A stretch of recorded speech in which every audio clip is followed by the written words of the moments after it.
जय हिंद साथियों, स्वागत है आपका पंकज आईएएस के यूट्यूब चैनल पे। अभी जो हमारी बात हो रही है वो कौन सी श्रृंखला की हो रही है? तो हमारी बात जो अभी हो रही है वो यूपीएससी शिक्षक भर्ती परीक्षा के लिए हो रही है और जीएस खंड के लिए हो रही है। और इसमें हम लोगों ने जो हमारा नेशनल मूवमेंट है उस टॉपिक को उठाया था। तो उस टॉपिक में हमने 1857 के विद्रोह की बात कर ली और उसके बाद जो भारत में संवैधानिक प्रगति हुई, भारत में जो संवैधानिक विकास हुआ, हम लोग उसके विषय में बात कर रहे थे। तो उसके विषय में बात करते हुए हम लोगों ने उसको दो भाग में बांटा था। एक जो संवैधानिक विकास कंपनी के शासन के अधीन हुआ और दूसरा जो संवैधानिक विकास ब्रिटिश क्राउन के अधीन हुआ। तो उस क्रम में हम लोगों ने 1892 तक के अधिनियम को देख लिया था कि किस तरह से भारत में जो अलग अलग तरह की संवैधानिक प्रगति होती है, किस तरह से निर्वाचन प्रणाली जो है वह अस्तित्व में आती है, किस तरह से मंत्रिमंडलीय व्यवस्था का भारत में विकास होता है, पोर्टफोलियो सिस्टम इंट्रोड्यूस किया जाता है भारत में। तो इन सारे चीज़ों की बात हमने कर ली।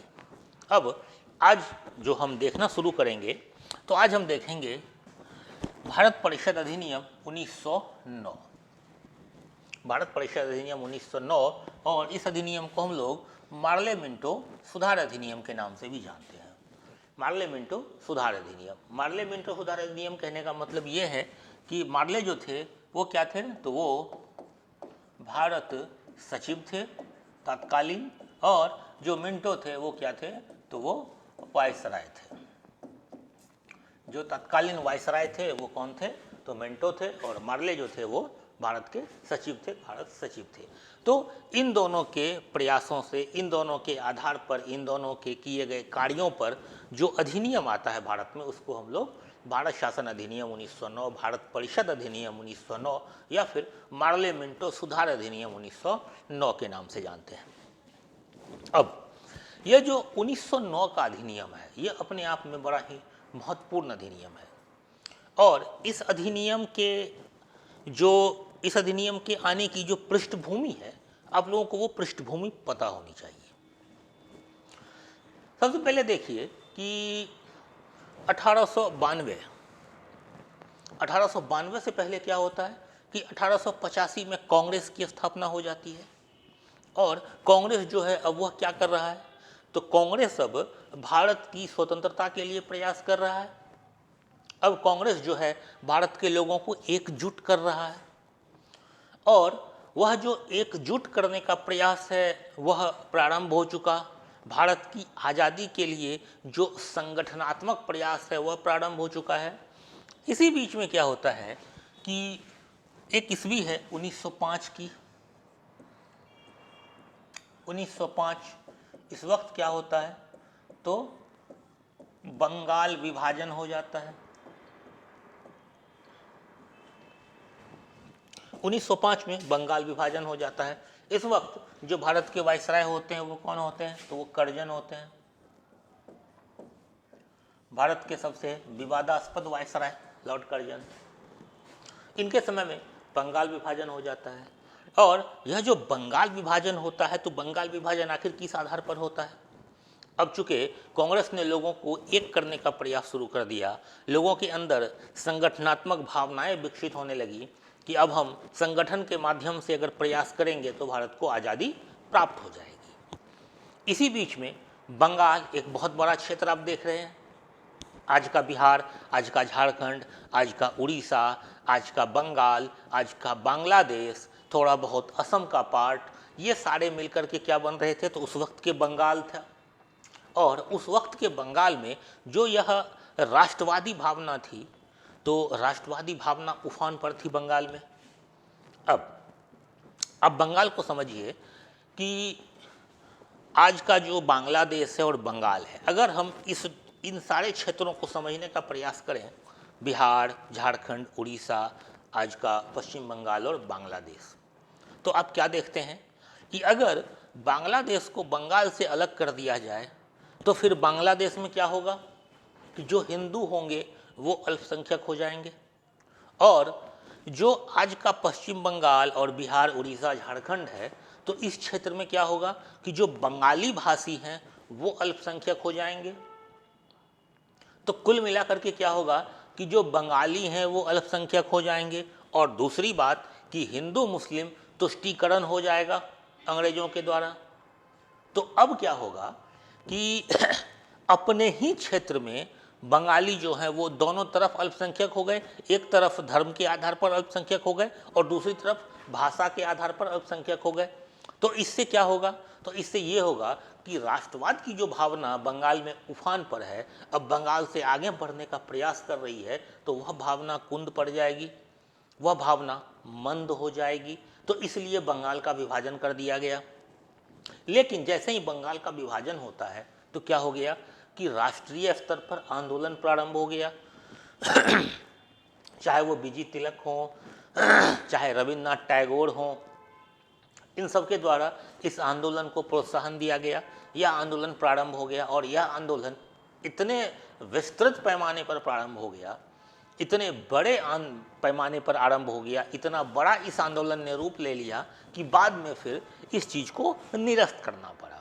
लेकिन इसी पृष्ठभूमि में, इस आंदोलन को कमजोर करने की पृष्ठभूमि में इस विधेयक को लाया गया जिसको हम 1909 का अधिनियम कहते हैं। इसका जो सबसे विवादास्पद पहलू था, इसका जो सबसे विवादास्पद पहलू था वो यह था कि अब इसी अधिनियम से क्या किया गया कि पृथक निर्वाचक मंडल की व्यवस्था कर दी गई। पृथक निर्वाचक मंडल कहने का मतलब है कि अलग अलग धर्मों के लिए अलग अलग निर्वाचक मंडल। जैसे कोई अगर मुस्लिम बाहुल इलाका है तो वहाँ पर कोई मुस्लिम प्रतिनिधि खड़ा होगा और उस मुस्लिम प्रतिनिधि को सिर्फ और सिर्फ मुस्लिम ही वोट देगा, दूसरे किसी धर्म के व्यक्ति के द्वारा उसको वोट नहीं दिया जाएगा।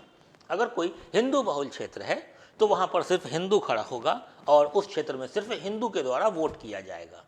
ये इसका सबसे विवादास्पद पहलू था। और जो पृथक निर्वाचक मंडल की व्यवस्था की गई थी इस अधिनियम में, वह सिर्फ और सिर्फ मुस्लिम के लिए थी, यानी कि पूरी तरह से मुस्लिम तुष्टीकरण का ख्याल किया गया ताकि जो हिंदू मुस्लिम एकता है भारत की वो कमज़ोर पड़े और बंगाल विभाजन का जो विरोध हिंदू मुस्लिम दोनों कम्युनिटी के द्वारा किया जा रहा है वह विरोध ना हो सके, वह विरोध रुक जाए। तो इस वजह से इस अधिनियम को लाया गया। कौन सा अधिनियम? तो मार्लियामेंटो सुधार अधिनियम 1909। इस अधिनियम की एक और विशेषता थी, वह विशेषता यह थी कि इस अधिनियम ने क्या किया कि प्रत्यक्ष निर्वाचन की शुरुआत कर दी। अभी तक हमने देखा कि भारत में निर्वाचन का प्रारंभ हुआ था, निर्वाचन पद्धति की शुरुआत हुई थी और वह कैसा था? तो अप्रत्यक्ष निर्वाचन था। लेकिन इस 1909 के अधिनियम ने क्या किया कि उस निर्वाचन पद्धति को और ज़्यादा डिफाइन किया और उसको क्या किया कि प्रत्यक्ष निर्वाचन के रूप में बदल दिया। तो यहाँ से प्रत्यक्ष निर्वाचन प्रारंभ हो गया भारत में। दूसरी चीज, निर्वाचक मंडल, अभी आपको बताया कि इसमें अलग से निर्वाचक मंडल की व्यवस्था कर दी गई और निर्वाचक मंडल जो है वह 3 प्रकार का बना दिया गया। पहला साधारण, दूसरा वर्ग विशेष और तीसरा विशेष। और यह जो वर्ग विशेष था, इसी के आधार पर मुसलमान को पृथक निर्वाचक मंडल की व्यवस्था दी गई।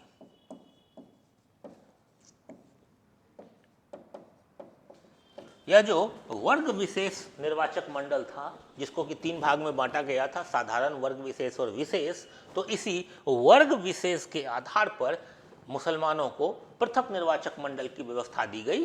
किस अधिनियम में? तो 1909 के अधिनियम में, जिसको हम लोग मार्लियामेंटो सुधार अधिनियम के नाम से भी जानते हैं। ठीक है। फिर आपको पता होगा कि वायसराय की जो कार्यकारिणी परिषद थी, अब इसमें चूँकि भारतीय सदस्यों को भी मनोनयन होना प्रारंभ हो गया। 6 और 12 वाला कहानी याद होगा कि मिनिमम 6 मैक्सिमम 12 सदस्यों का जो है मनोनयन होना आवश्यक है। और उसमें से जो आधे सदस्य होंगे वो क्या होंगे? तो गैर सरकारी होंगे। तो गैर सरकारी होने का मतलब है कि उसमें से सदस्य जो होंगे वो भारतीय होंगे। ठीक है। तो इस कार्यकारिणी परिषद में, जो वायसराय की कार्यकारिणी परिषद थी, इसमें जो मनोनीत होने वाले पहले व्यक्ति थे उनका नाम था सत्येंद्र प्रसन्न सिन्हा। सत्येंद्र प्रसन्न सिन्हा, इसको हम लोग एसपी सिन्हा के नाम से भी जानते हैं। इनको हम लोग एसपी सिन्हा के नाम से भी जानते हैं। एसपी सिन्हा, सत्येंद्र प्रसन्न सिन्हा ये पहले भारतीय थे जिनका कि वायसराय की कार्यकारिणी परिषद में मनोनयन हुआ था। और किस आधार पर हुआ था? तो विधि सदस्य के रूप में मनोनयन हुआ था, ये ध्यान रखना है। नहीं तो फिर बनारस के राजा, पटियाला के राजा और सर दिनकर राव का तो मनोनयन पहले हो चुका है, लेकिन विधि सदस्य के रूप में जो पहले मनोनीत होने वाले व्यक्ति थे वह व्यक्ति थे सत्येंद्र प्रसन्न सिन्हा यानी कि एसपी सिन्हा। ऐसे जो पहले व्यक्ति थे वो कौन थे? तो बनारस के राजा, पटियाला के राजा और सर दिनकर राव, इनका मनोनयन पहले ही हो चुका है। क्लियर है?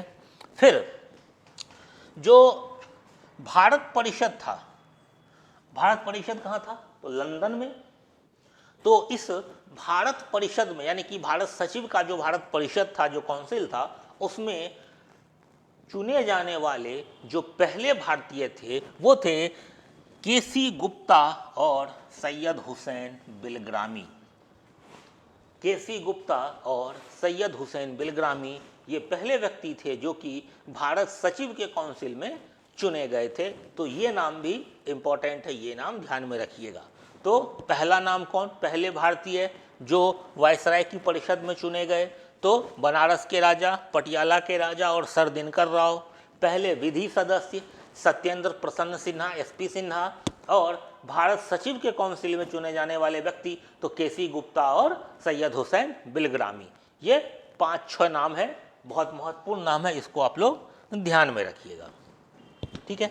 फिर जो केंद्रीय विधानसभा था, जो केंद्रीय विधानसभा था या फिर विधान परिषद था जो कह लीजिए, तो उसका नाम बदल करके क्या कर दिया गया कि उसका नाम बदल करके इंपीरियल विधान परिषद कर दिया गया।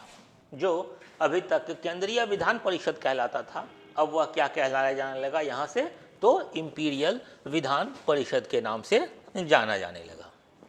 ठीक है। फिर जो केंद्रीय और प्रांतीय विधान परिषद था, इसके सदस्यों को अभी तक क्या था कि बजट पर वो बहस कर सकते हैं, बजट पर प्रश्न पूछ सकते हैं, लेकिन अनुपूरक प्रश्न पूछने का अधिकार नहीं था। और क्या था? तो मतदान करने का भी अधिकार नहीं था। तो इस अधिनियम में क्या किया गया कि अब उनको बजट पर बहस करने का तो अधिकार दे ही दिया गया, और पहले से था। दूसरा चीज़ है कि कोई लोकहित का मुद्दा हो, लोकहित का मुद्दा जैसे मान लीजिए कि आज का परिप्रेक्ष्य है, अगर हम आज के परिप्रेक्ष्य में बात करें तो आज बिहार के लिए जो लोकहित का मुद्दा है वो क्या है? आपके नज़रिए से क्या है? तो बिहार में जो लोकहित का मुद्दा आज के परिप्रेक्ष्य में होगा, आज के नज़रिए से देखा जाए तो वो रोजगार होगा, वह उद्योग धंधा होगा कि बिहार में कोई उद्योग धंधा नहीं है, बिहार में रोजगार की समस्या है, बिहार में पलायन की समस्या है, बिहार में ब्रेन ड्रेन की समस्या है कि बिहार का जो दिमाग है वह बाहर जाके काम कर रहा है, ये सारी समस्या है। तो ये सारी जो बातें हैं ये कौन सी बातें थी? ये लोकहित की बातें हैं, चूँकि इससे एक बड़ा जनमानस प्रभावित हो रहा है। बिहार का एक बहुत बड़ा भाग इस चीज़ से प्रभावित हो रहा है, चूँकि बिहार में इस तरह का कोई चीज़ नहीं है। तो इस तरह के लोकहित के मुद्दे पर बहस करने का या फिर चर्चा करने का अधिकार मिल गया। प्रश्न पूछने का अधिकार तो था ही, उसके साथ साथ अनुपूरक प्रश्न पूछने का भी अधिकार मिल गया। अनुपूरक प्रश्न पूछने का भी अधिकार मिल गया। अब आप कहेंगे ये अनुपूरक प्रश्न क्या है? तो जैसे कि मान लेते हैं कि आपसे किसी ने कोई सवाल किया, जैसे आपसे किसी ने पूछा कि आपने अपना जो ग्रेजुएशन है वह कहाँ से किया है। आपने उस यूनिवर्सिटी का नाम बताया कि आपने कहा कि मैंने पटना यूनिवर्सिटी से अपना ग्रेजुएशन किया है। अब सामने वाले ने आपसे पूछ दिया कि अच्छा ठीक है, तो ये बताइए कि पटना यूनिवर्सिटी की स्थापना कब हुई। तो ये क्या हुआ कि आपने जवाब दिया कि मैंने पटना यूनिवर्सिटी से किया है, और इस जवाब के आधार पर, इस जवाब से सामने वाले ने एक प्रश्न निकाल लिया कि ठीक है, तो पटना यूनिवर्सिटी की स्थापना कब हुई ये बताइए, या फिर पटना यूनिवर्सिटी का इतिहास बताइए। तो यह जो आपके जवाब से निकाला गया प्रश्न है इसको अनुपूरक प्रश्न कहते हैं। तो अभी तक जो अनुपूरक प्रश्न पूछने का अधिकार नहीं था, तो इस अधिनियम के द्वारा अब अनुपूरक प्रश्न पूछने का भी अधिकार दे दिया गया। हालांकि इस अधिनियम में भी बजट पे मतदान करने का जो अधिकार है वह नहीं दिया गया। सिर्फ बहस करना, लोकहित के विषय पर चर्चा करना और अनुपूरक प्रश्न पूछने का अधिकार दिया गया, लेकिन मतदान का जो अधिकार है वह मतदान का अधिकार नहीं दिया गया। तो यह था 1909 का अधिनियम, मार्ले मिंटो सुधार अधिनियम। यहाँ तक क्लियर है? चलिए अब आगे बढ़ते हैं।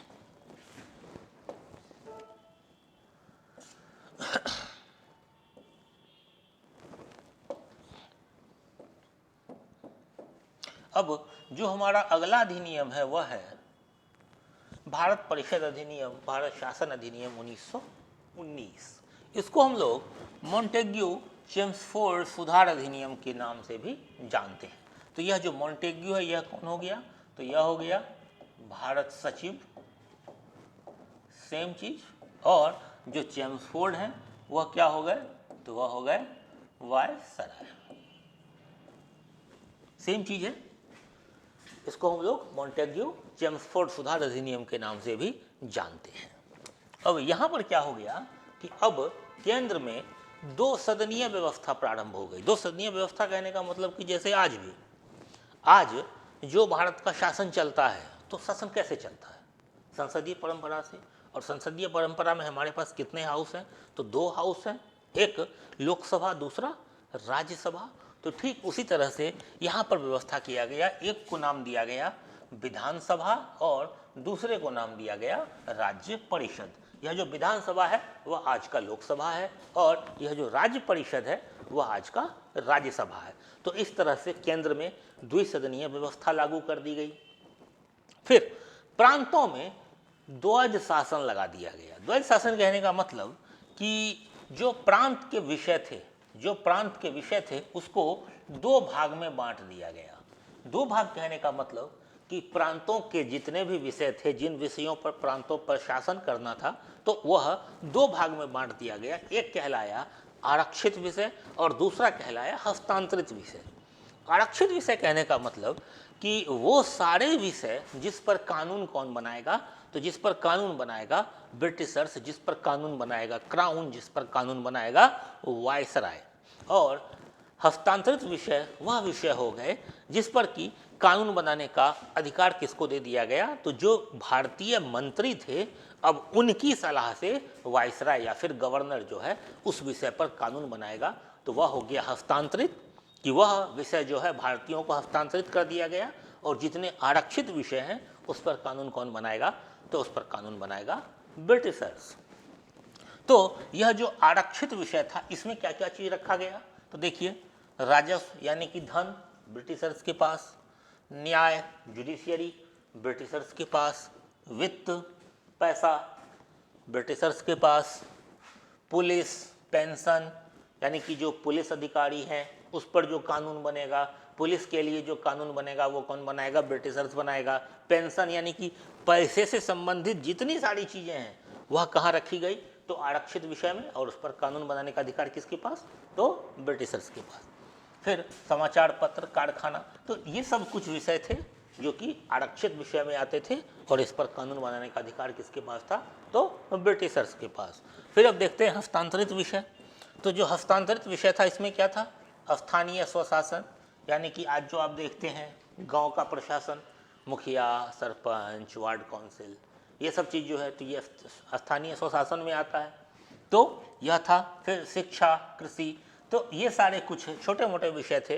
ये सारे कुछ बहुत कम विषय थे जो कहाँ रखे गए थे? तो हस्तांतरित भाग में रखे गए थे। और इसका जो प्रशासन है वह वायसराय भारतीय मंत्रियों की सलाह से चलाता था। ठीक है। तो आरक्षित विषयों का शासन अभी जस्ट बताए कि गवर्नर जो है अपनी परिषद की सहायता से, और उसमें कौन? तो ब्रिटिशर्स। और जो हस्तांतरित विषय हैं यह किसकी सहायता से? तो भारतीय मंत्रियों की सलाह से या भारतीय मंत्रियों की सहायता से इन विषयों का शासन गवर्नर चलाता था, वायसराय चलाता था। ठीक है। फिर जो हमने देखा कि पृथक निर्वाचक मंडल वह कब दिया गया, 1909 में, और किसके लिए दिया गया, तो सिर्फ मुसलमानों के लिए। तो अब इस 1919 के अधिनियम में क्या किया गया कि इस पृथक निर्वाचक मंडल का विस्तार कर दिया गया। कहाँ किया गया, तो सिखों को दिया गया, ईसाइयों को दिया गया, आंग्ल भारतीयों को दिया गया और फिर यूरोपियों को दिया गया। यानी कि अब जो पृथक निर्वाचक मंडल है उसका विस्तार कहाँ कहाँ कर दिया गया, तो सिखों में भी कर दिया गया, आंग्ल भारतीय में कर दिया गया, यूरोपीय में कर दिया गया और ईसाइयों में कर दिया गया। तो कुल मिलाकर के इस आधार पर भी अब भारत की एकता को तोड़ने का पुरजोर प्रयास किया गया।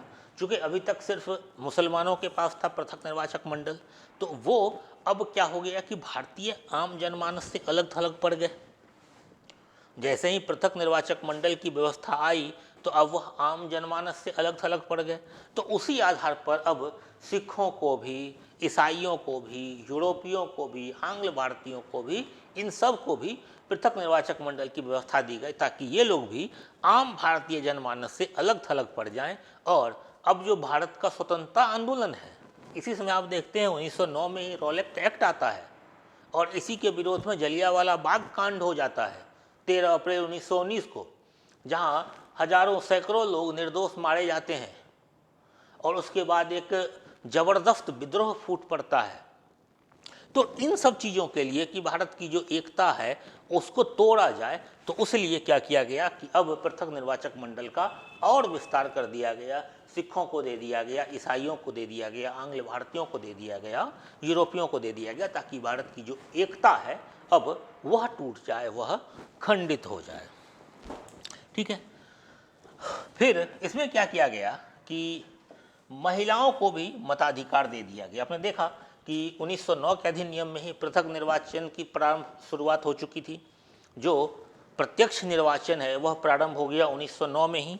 अब मताधिकार जो अभी तक महिलाओं के पास नहीं था, तो अब सीमित संख्या में ही सही, लेकिन महिलाओं को भी क्या किया गया, इस अधिनियम में मताधिकार दे दिया गया। ठीक है।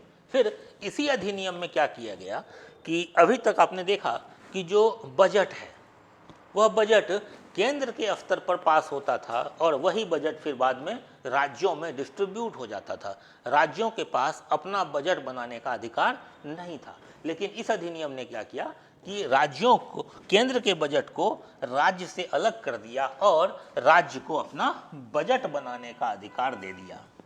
यानी कि अब राज्य जो है वह अपना बजट बनाएंगे, केंद्र के बजट से उनका कोई लेना देना नहीं है। फिर इसी अधिनियम ने क्या किया कि भारत में एक लोक सेवा आयोग के गठन का प्रावधान किया।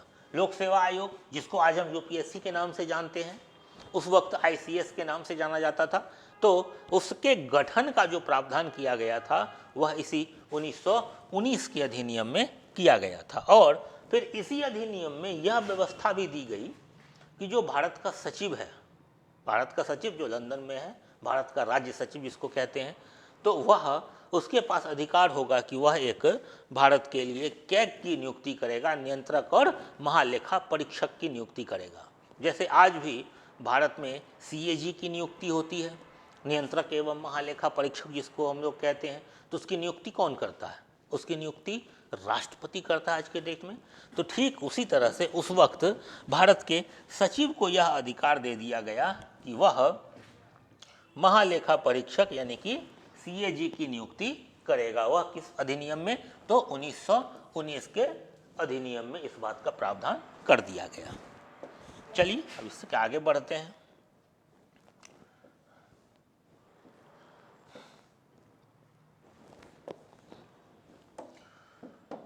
अब देखिए, यह जो 1919 का अधिनियम था, इसी अधिनियम में एक और व्यवस्था की गई थी।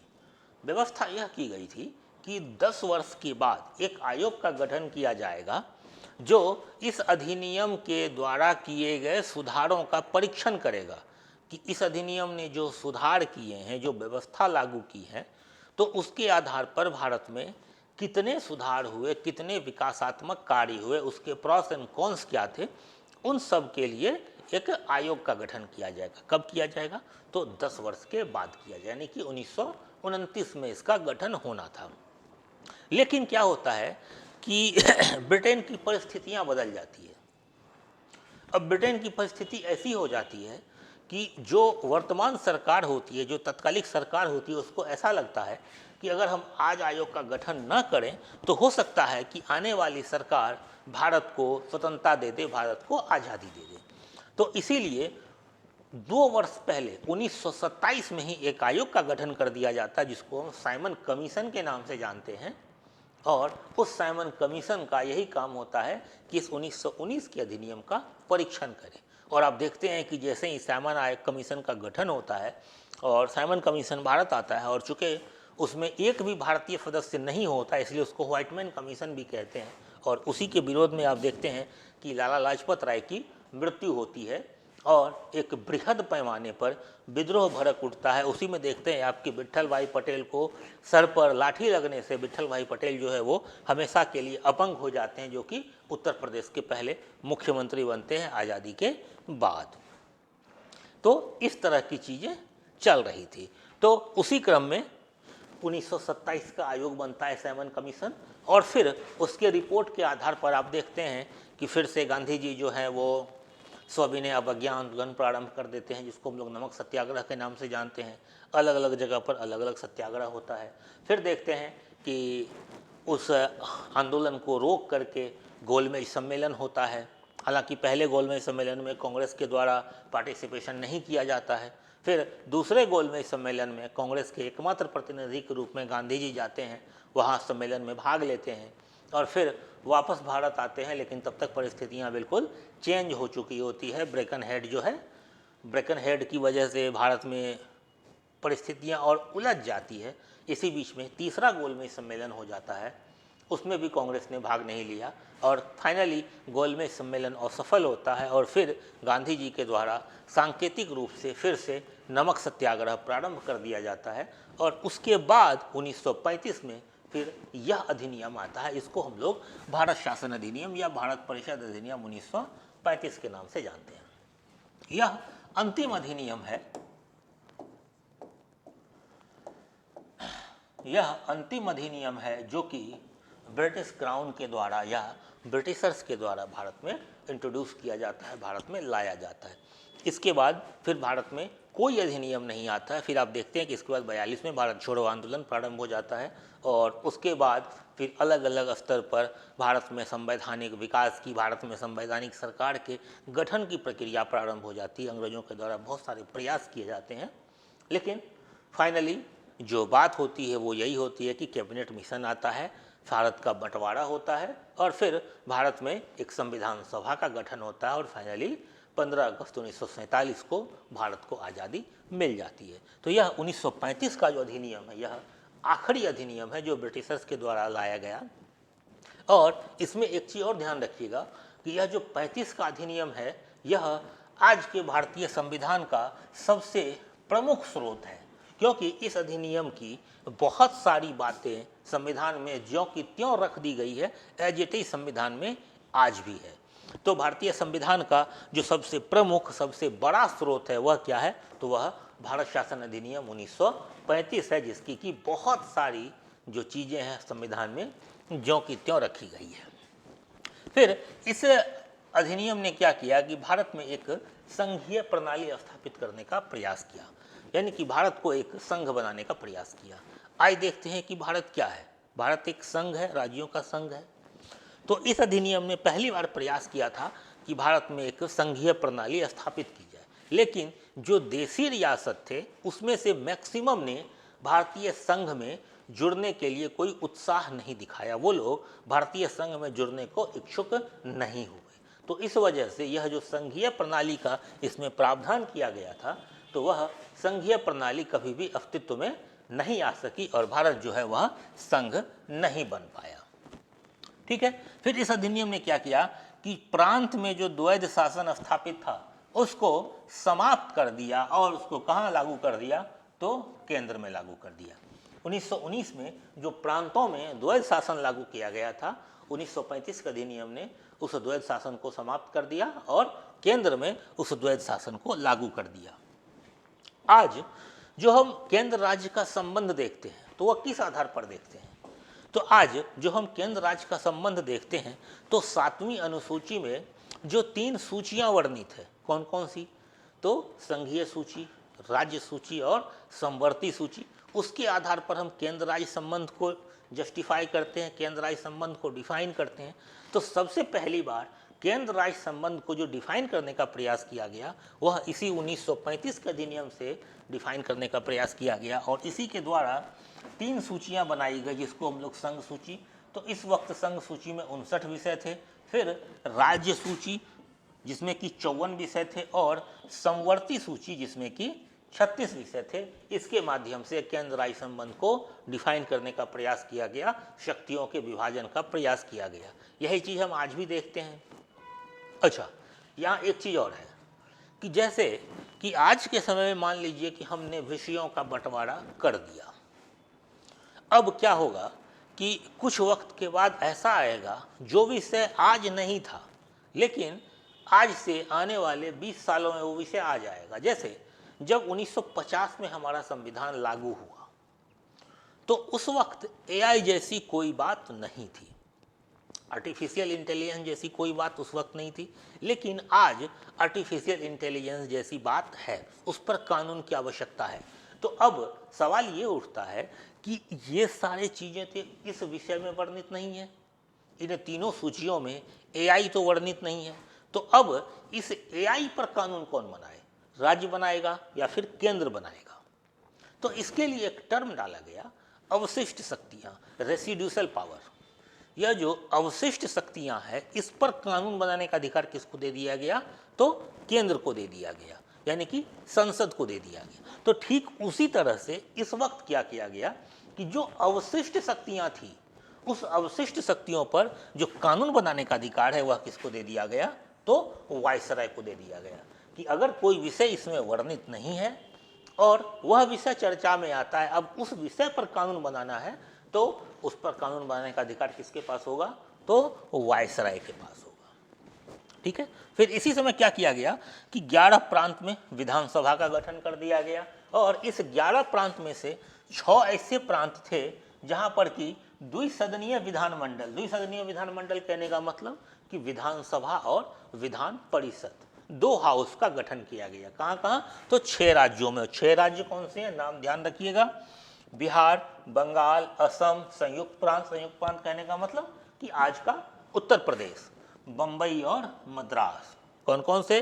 तो बिहार, बंगाल, असम, संयुक्त प्रांत यानी कि आज का उत्तर प्रदेश, बंबई और मद्रास, इन 6 प्रांतों में द्विसदनीय व्यवस्था का प्रारंभ किया गया, यानी कि यहाँ पर विधानसभा भी बनाया गया और विधान परिषद भी बनाया गया। ठीक है, फिर इसी अधिनियम ने क्या किया कि एक संघीय न्यायालय और दूसरा रिजर्व बैंक की स्थापना का प्रावधान किया। संघीय न्यायालय कहने का मतलब जिसको आज हम लोग सुप्रीम कोर्ट, सर्वोच्च न्यायालय के नाम से जानते हैं, और दूसरा आरबीआई जो भारत की मॉनेटरी पॉलिसी को रेगुलेट करता है।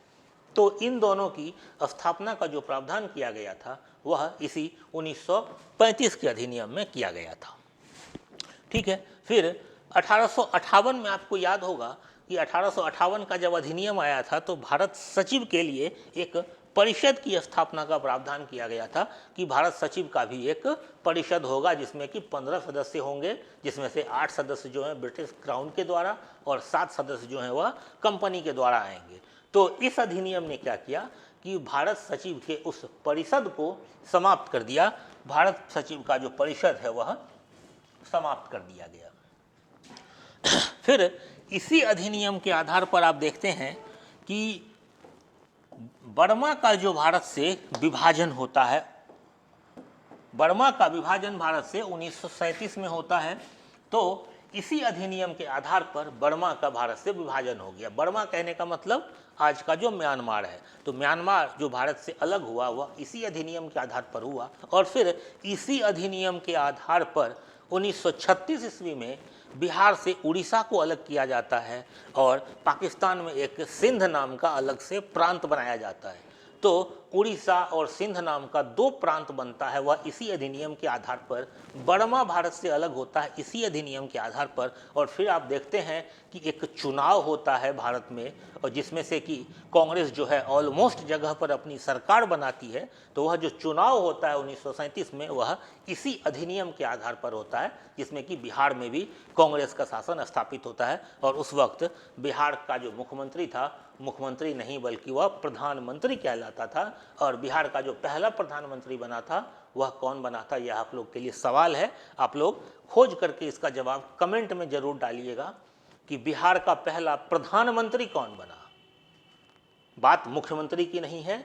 इसी अधिनियम के आधार पर, इसी अधिनियम के प्रावधानों से आम चुनाव हुआ था, बिहार में पहली सरकार बनी थी, और उस सरकार में बिहार में प्रधानमंत्री बना था, मुख्यमंत्री नहीं। और वह प्रधानमंत्री कौन था, यह सवाल आप लोगों से, आप लोग कमेंट करेंगे उसका जवाब कि प्रधानमंत्री कौन बना था। ठीक है। फिर इस अधिनियम ने क्या किया कि मताधिकार का विस्तार कर दिया। अभी तक जो आम लोगों के पास मताधिकार था, फिर कुछ हद तक महिलाओं को ही मताधिकार दिया गया था। तो मताधिकार का जो क्राइटेरिया था, जो कुछ धन, कुछ जमीन, कुछ एजुकेशन, इन सब तरह का क्राइटेरिया था, तो उसको और थोड़ा सा नॉर्मलाइज किया गया, तो उसको और थोड़ा कम किया गया, तो मताधिकार का विस्तार हो गया। तो मैक्सिमम लोगों के पास अब मताधिकार पहुंच गया।